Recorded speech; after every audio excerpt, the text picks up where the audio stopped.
This is episode 1842 of the Daily Meditation Podcast. I'm Mary Meckley, and I honor you for showing up for yourself today. Consistency is the key to realizing the beautiful benefits of meditation. In fact, it's better to meditate for shorter amounts of time consistently than it is to meditate less often, but for longer duration. So shorter, more consistent meditations will give you the best benefits.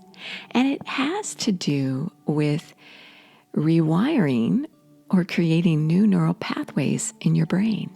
It's so similar to exercise or any other habit or ritual you might do.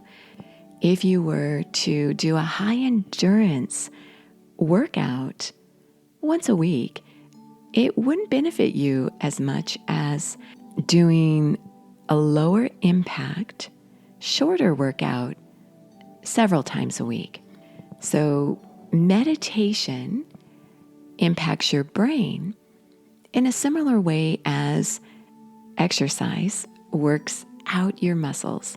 So consistency is the key. That's why I share with you a daily meditation technique. And we continue along with our series on managing social anxiety. Throughout this week, you have discovered a different meditation technique to help you manage the most intense anxiety people experience, and that is social anxiety. And you have discovered that social anxiety has to do with a fear of how others perceive you. We have such a human need for connection. And when we feel as though we're being rejected in any way, we can feel incredible anxiety. And this is especially true if you did experience intense social anxiety when you were younger. So it started you on a path where that registered within your brain and your body. And so when you are in social situations, you can experience extreme anxiety, whether or not you are not doing so well, and so that's causing you anxiety. Maybe you're speaking before an audience and you keep stumbling over your words, or you forget what you're going to say.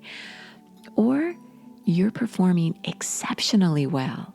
You speak confidently. You impact an audience.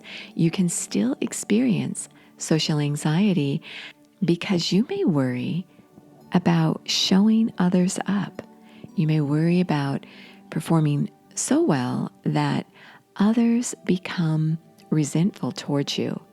These are both types of social anxiety, whether you do well or whether you don't do so well. It all has to do with how you feel about how others perceive you. I'd like you to remember a ratio. This is a ratio of 1 to 5. As I explored this topic, which was fascinating to research and discover all the hope there is in managing social anxiety, and I hope you gained some of those tools throughout this series. We are at the tail end of the series. Well, one of the things I discovered is that when you have a negative experience, it can take 5 positive experiences to dilute that negative experience. You'll still remember that negative experience, and it may still cause you stress. But when you have more and more, at least 5 positive experiences relating to the stressful experience you may have experienced, then this will help lessen that experience's impact on your life. So let's say that you feel really anxious when you're around a particular group of people. These people may have ridiculed you in the past, and you feel real anxiety when you're around them. Well, if you could maybe start to have some positive experiences with this group, and the more positive experiences you have with this group, soon you won't feel that same intensity in regard to your anxiety as you did before. And as I mentioned in previous episodes this week, if you could start small, so maybe you could start with approaching one member of that group and building a solid relationship with that person to where you really feel connected to them and they feel connected to you. And then you might do the same with another member of the group. Or you might share something with the group that you know they would appreciate. And it's a part of you they may not have ever really seen. And so they begin to see you in a new light. Now, you could always not spend time with groups of people that cause you social anxiety, but sometimes that's not always possible. So break down your social anxiety into manageable chunks and create positive experiences regarding that anxiety. Again, the ratio is 1 to 5. So if that one negative experience could be replaced or enhanced by 5 positive experiences, you will find that your social anxiety may become greatly reduced. Try it and see how that works for you. Well, in today's episode, it's the next to the final episode of our series. I always layer together all the meditation techniques you've explored throughout the series. This is what I encourage you to do each time you sit down to meditate. I layer together the techniques. When you layer the techniques together, you are better able to calm your mind and body so that you can experience a deeper inner peace and go a little more deeply into your meditation. Now, if you'd like to go more deeply into a half-hour guided meditation, I offer a daily guided meditation on my Sip and Om meditation app. You can try it for 2 weeks free. This will go away soon. But for now, I invite you to try the app for 2 weeks free, access to over 1,800 guided meditations, and a journal and a slowdown guide customized with each week's theme.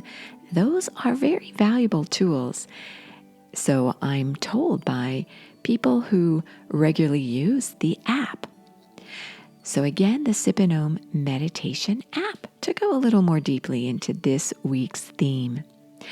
Wherever you are, as you get ready to do the meditation techniques today, honor yourself for all you are and all you're doing for yourself.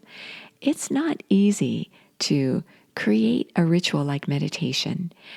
Meditation requires you to interiorize, to reflect more on your life, and this can be difficult. It's much easier to do something active or that doesn't require you to do much inner reflection.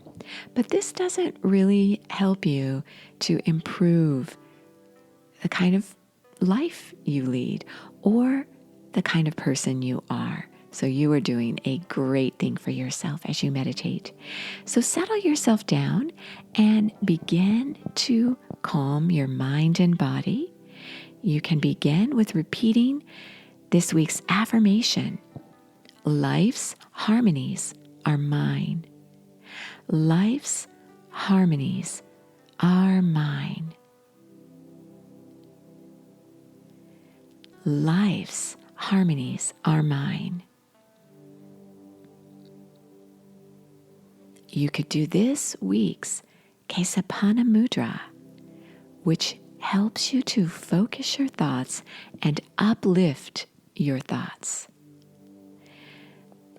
To do the mudra, place your hands at your chest or at your navel, intertwine your fingers, and then stretch up your 2 index fingers, touching them together. And then place your left thumb over your right thumb to uplift your thoughts. Hold this Kesapana Mudra for however long you feel comfortable doing so.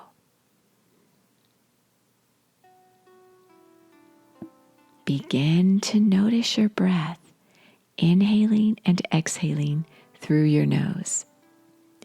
Inhale to the count of 3 and exhale, extending it out to the count of 6. Inhale, 1, 2, 3. Exhale, 1, 2, 3, 4, 5, 6. Inhale. Exhale.